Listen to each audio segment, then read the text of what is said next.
Today we're going to move to the next stage of our drawing, which was our sighting drawing, sighting the cubes. And we're going to take it into value drawing. Value drawing, light and dark, is a very big issue. What I'm doing right now is knocking back some of the intangible lines that I've needed to form my interrelationship between my objects, but I don't need it as I move into value drawing. I'm not too concerned about it. If I leave a little bit of that there, that's okay. But eventually what I want to do is move from line, which is where we are now, to shape to form. And that's a concept that will continually reiterate, line to shape to form. So we've got to have the lines in place before we see the shapes, and we've got to have the shapes before we start to see the form. So we'll think about that concept all the time. In the end, when we have a value drawing showing form, we should not see lines anymore. So if you're drawing an object and it's got a black line around it, or around part of it, the black line is not showing a clear value relationship. We want to see value relationships between all of our forms. So we want to think about a value scale, perhaps going from 0 white to 10 black, even increments. And then we can think about where we want to apply those different values. So we've got a lot of range. We can see a lot more than that. We can easily see about 30 to 40 values, and your eyes can get stronger and you can see more values as your muscles develop. But we're going to start with that 10 value range. And everywhere we see a relationship from side to top, top to front, we're going to look for a value distinction. And in doing that, we're going to think about that value scale.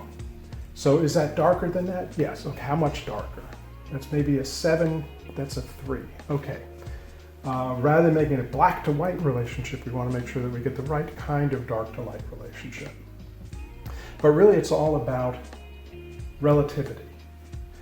So if we see this as a 7 to 3 relationship, that's like a 4 increment.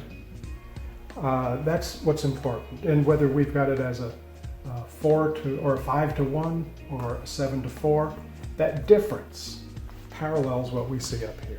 So it's a parallel relationship once again. As I look at this still life, I see a good range of value. Nothing really black. So it doesn't go to the 10, but does go from like 0 or 1 to 7 or 8. And that's what I see within the still life, and that's what I've got available with my pencils in drawing this situation. If I look directly at the light though, that light is so bright that in comparison, everything that I've got in here needs to be much darker. So if I was looking at the light, then I'd have everything in here about a 4 to 5 range, just in order to make the light bright enough.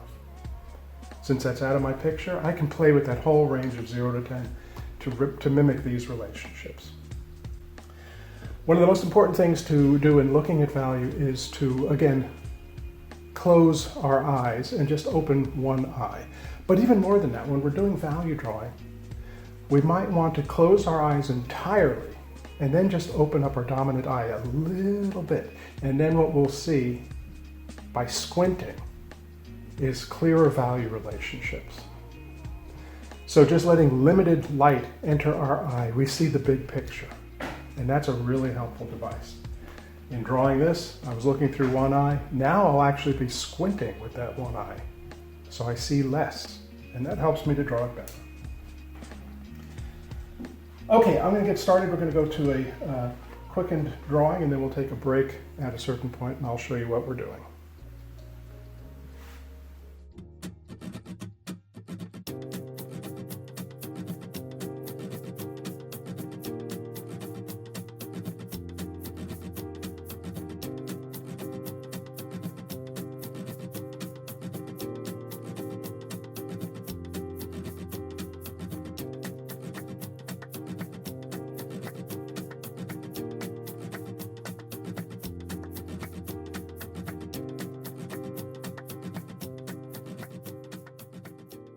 But the idea to look at this point is that we've gone from line to shape. Basically, these are value shapes at this point.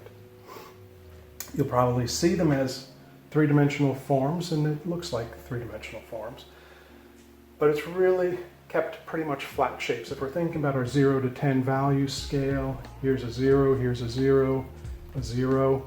This is maybe a 2, 3, 4, 4, 4, 5, 6, 7, and we're into the 7 and maybe 8 at darkest. So each area is basically a flat shape, a flat value. Now at this point, we can alter our observations a little bit. Drawing is an act of faith, so as we're working on the drawing, it's nothing in the beginning, but as it starts to develop, we follow these rules and directions, it starts to look okay. Maybe even it starts to look good at a certain point. But now this is kind of a key moment. Now we should be able to look at our drawing, look at the still life, look at our drawing, look at the still life, back and forth, and see a real solid correlation to the point where we can look at that, look at this, and see what is different about that and this. Now we're going to move to looking at light logic a little bit more, looking at how light illuminates and defines form. So with a cube, that's pretty much a basic thing. They're basically flat sides, but even within each side, we will see some modulation. And sometimes we'll see some reflected light. I'll point that out as we get to it. If we were drawing rounded forms like a cylinder, we would start with the same approach. We'd have a cylinder and we define here's where the shadow is, here's where the light is. But then as we get to this next stage, we would really see how that light wraps around the form. But we'd see a core shadow, a cast shadow. We would see light, reflected light, highlight. And so all of these little things help to define this as a three-dimensional form. So that's our next goal, to move from this flat shape observation into more three-dimensional form. And in doing that, I'll refine the drawing a little bit more as we go. One other concept as we're doing that is the concept of hard and soft edges, especially as we think about shadows. Now we have some preconceived ideas about shadows, and we've got some awkward little shadows in this picture. What we tend to do with shadows is make a big black shape, and that's often defined with a hard edge.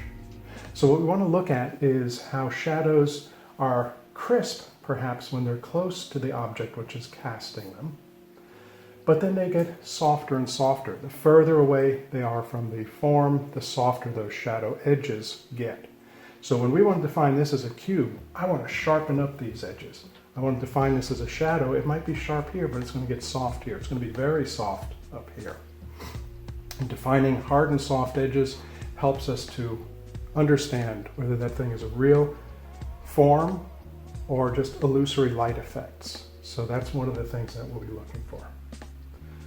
Okay, I'm going to start working towards the next stage now. Up here, this is a rather pronounced edge because this is dark against light and against light. I don't really have a good relationship dark against light. This edge needs to be more pronounced. As I'm squinting back and forth, that's the first thing I see. This needs to be more pronounced. Let me get to it.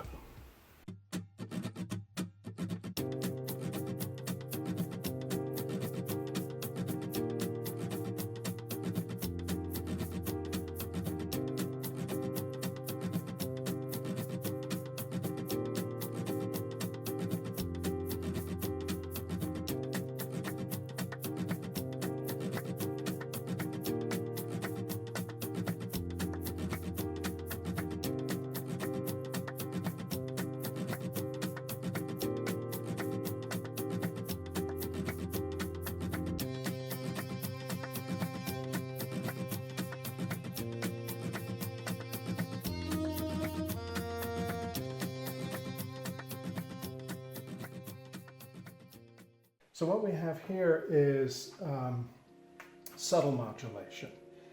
And so while this was white earlier on, it's now going from white to a light gray.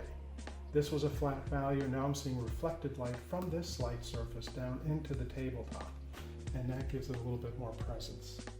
I want to take it to the point where we're not seeing outlines, and sometimes we will see something that looks like an outline, like I do see a very thin shadow at the base of this form. And that might appear as an outline, but that really hurts our value drawing to see those as outlines. So the challenge in modulating this form, modulating that form, modulating this form, is to let it be the essential number 4 value that it was, but then it needs to be darker up here, darker down there, and lighter over here in comparison. But we want to make sure that we're not warping it too much, that when we squint, it still reads as one plane. If we warp it too much, it's not going to feel like a flat plane. So that modulation needs to be handled very carefully. So rather than just being one way of thinking, one mode of thinking to make a drawing in value, it really needs to go through stages, from line to shape to form.